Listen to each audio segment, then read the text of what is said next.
Hey guys, today we have a very special car behind us. No, it's not another 911. No, it's not a BMW. No, it's not a Mercedes again. Today we have the 2022 McLaren 765LT Spider. So here it is, the McLaren 765LT Spider. As you guys all know, this is the lighter, more powerful version of the McLaren 720S Spider.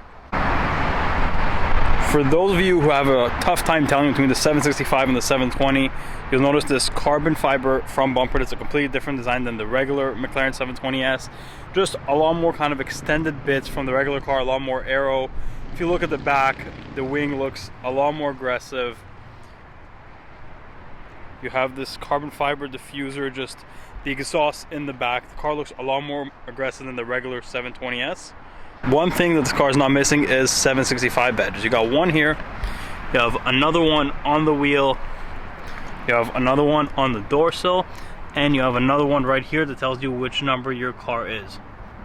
But of course, the important parts aren't how it looks, it's how it drives. So we're gonna hop in the car right now, start it up, and go for a drive. So it has a pretty cool start button, so we're gonna press the brakes, press the start button, and the car starts right up. Now I'm gonna have to put the top up because you guys won't hear me otherwise. But yeah, let's go. Okay, so here we are in the McLaren 765LT Spider.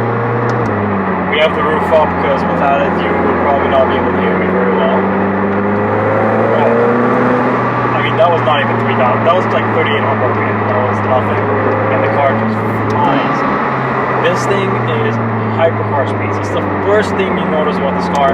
You know, you drive Huracans, you drive even Aventadors, F12s, whatever you want to drive. Speed-wise, you're not comparing. This thing is one of the fastest. I haven't driven an SF90 yet, so I don't know. But I feel like for new production cars, this and the SF90 are definitely up there for just pretty much the fastest things you can buy. So, basic stats, 755 horsepower, which is 45 more than you get in the 710 from the 720S. You also get, I believe, 30 pound-feet of torque more than you get in the 720S, and the car is 170 pounds lighter. Not only that, the car also has about 25% more downforce than the 720S. So not only do you just have now a crazy car with a lot of power and not a lot of weight, you can actually put that power down better than you'd expect. The one thing in this car that you really notice is, usually when you drive these 700, 800 horsepower, like supercars, hypercars, whatever it is, they don't feel too agile, they don't feel too nimble, and this car does. This car feels like it's the same size, same weight as like my Cayman GT4, for example, and it even moves better than that. It's so agile. It just, wherever you turn the wheel, it's gonna go, but then when you press the gas, you pretty much have unlimited power. So from back in the day, from like Top Gear days, you know, they always used to talk about the suspension in this car, how it's smooth, how it's like a Rolls Royce. It would go over that bump. I forgot what the corner is called, but it would go over that bump, and they would say you don't even feel it in the McLarens. I don't know if that really applies for this one. I feel like that's more of a regular. So back then it was a 12C, then the 650 and the 720s. But once it comes to the LTs, I wouldn't say it's a super harsh suspension. It's definitely not a soft one though. And the fact that these are not even the harshest seats you can get. You can get like the Senna seats in these. These are, I don't know if there's more comfortable ones in these, but these are still pretty stiff. So that really doesn't help the comfort fact of the car. But you're not buying this car to be comfortable. You're buying this car to go fast.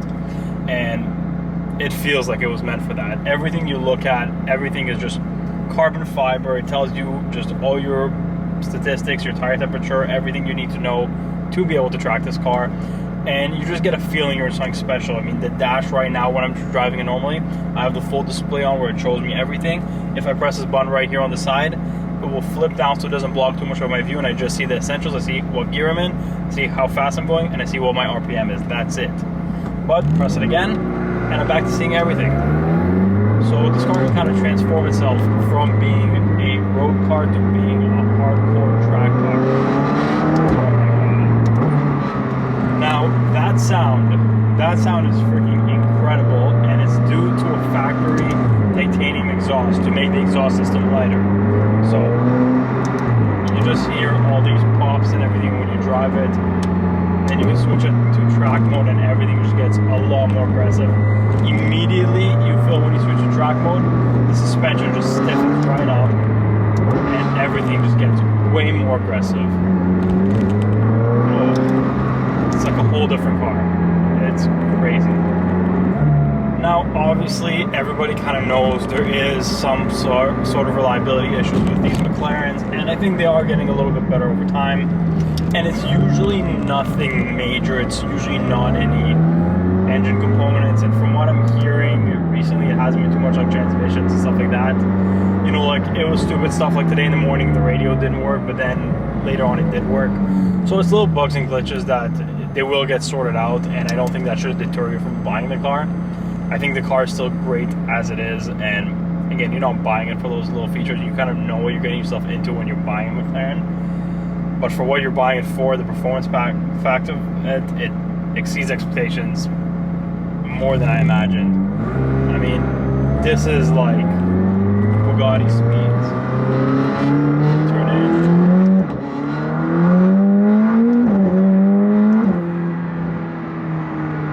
Barely getting up there in the RPMs, and this thing already just starts flying.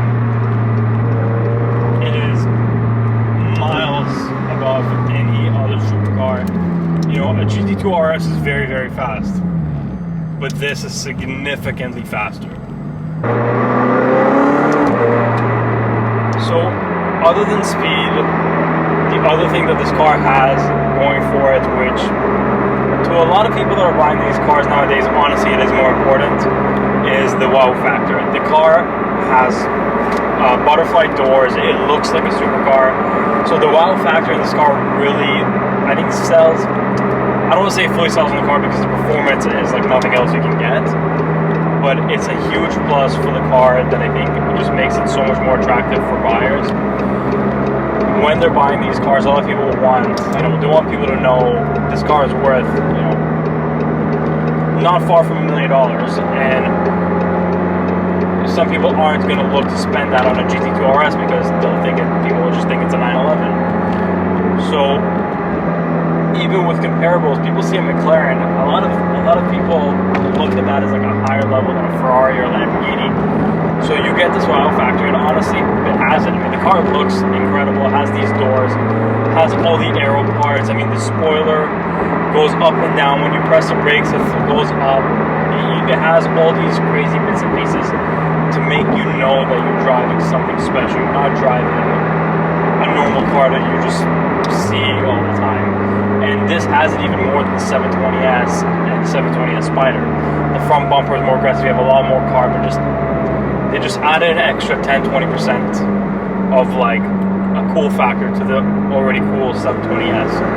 And when you have that and you have a car like this that they only made 765 coupe, 765 roadsters, usually that's the recipe for a car to go up in value. Now, my problem with McLaren, and a lot of people's problem with McLaren, has always been that they make too many cars. Every few months they're building a new car. Nobody seems to understand what their lineup is, which car goes where, which car replaces what. So the one car, or the one series of cars in McLaren that I like because they actually put a cap on production and they're actually rare cars and you really understand where you're at, is the LTs. And honestly, for me, not so much the 600 LT. I don't really like the 600 LT. I think it's too common. Everybody has it. And it's just too common. It's not crazy enough. So the 675 LT and the 765 LT, I think those are cars that are going to go up in value. When the 675 LT was brand new, the type of people that buy McLarens, they drive the car. So you saw the car everywhere. So people didn't realize how rare those cars were. But now that those same people that had the 675s bought the newer cars, they put those cars away. Now you never see 675s anymore. So now 675s, they were 300 grand before the pandemic. Now they're 400,000 or 500,000. Same thing's gonna happen with this. These cars right now are everywhere. I can easily go spot one. And Monarch Harley, they're literally everywhere. But that's because the people that are buying them are driving them. They're not buying them to have them sit in a warehouse. So give it 3-4 years and the replacement for the 720S comes out, then the next LT comes out, these things are going to get hidden away. There's only 765 of them. The people that are buying them are collectors. They're not people that are just stretching their budget to get a car. So these are slowly going to disappear. People are going to realize how rare these are and how fast these are and how cool they are, that they're going to start going up in value now. These are significantly higher than 675 LTs, but I think they're going to stay higher. I think they're probably going to stay at the what the market value is on them right now because of the inflated COVID market, even when COVID market cools down. But they're going to stay above MSRP. These cars are rare. These cars are going to get put away in collections in a few years when the next car is going to come out. But these cars are going to be loved forever. They're not going to be known as the outdated old model. The LTs, I think, age very, very, very well. And of course, it has the legendary long tail name. So how could you not do well with a car like that? And another opinion that I have, and it's something that I really like about McLaren's, is a lot of car companies, they'll make their hardcore track version and then they'll make a convertible. Let's say for a Huracan, the Huracan Spider might have a soft top, so a lot of people just don't want to ruin the lines of the car, they don't want to ruin the look of the car, so they go for the coupe. McLaren made 765 coupes in 2021 and 765 Roadsters for 2022, but all the Roadsters are hardtop, so they look very, very similar to the coupe. So there is no reason not to get the Roadster. I think the Roadster is going to be worth significantly more than the coupe in the future because, look, right now I have the roof up, you don't even know it's a convertible. There's no, it might weigh a little bit more, but how many people are actually testing every millisecond on the track? You want the car that when you want to go fast, you put the roof up and it's a coupe. When you want to go and enjoy the weather, you press one button, top comes down and you got yourself a convertible for a nice day.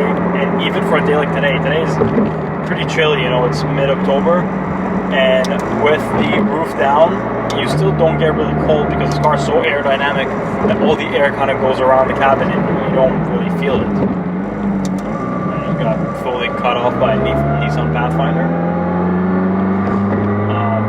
But yeah, so I think the Spiders are definitely the way to go for these cars. The other cars are going to appreciate. Both of them are going to appreciate, but I think the Spiders more than the coupes. Unless you have a coupe with a roof scoop, in which case I think you're going to be kind of similar to a Spider.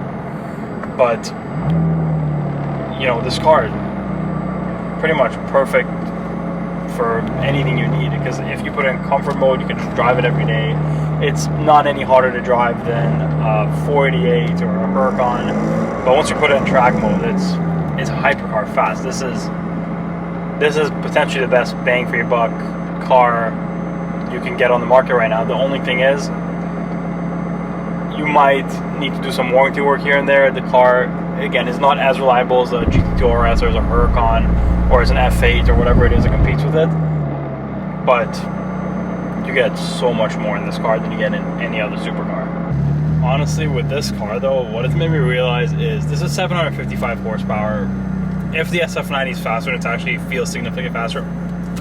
I don't know how you drive that on the road, and I never thought I'd get to a point where I'd say that, but I feel like anything more than this on the road is just gonna feel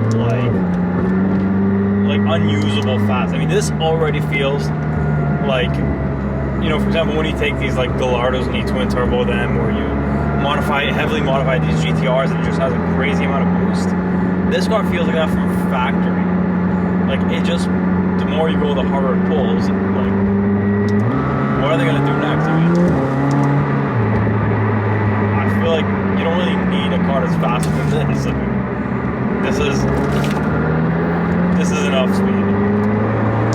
This is for sure enough speed. Okay, so now we have the top down. We're driving in the city, so hopefully I'm going slow enough for it to not be too windy. You guys will find out when I'm editing, but honestly, I'm surprised by how comfortable the car is. It's, it is bumpy and everything, but you get used to that with cars, and I'm 24 years old. It's not the end of the world if I'm in a bumpy ride. But yeah, I'm actually very impressed with the car. In the beginning, it was tough to kind of learn everything. Everything's very different than it is in any Lambo or Ferrari or Porsche or anything like that. So once you kind of get the whole of how everything works, I mean, it's very easy, very usable. know, has a good sound system. It's kind of tough to get in and out of. That's obviously the only like kind of con on this car. You always see the videos of people trying to get out of McLarens and having a bad time.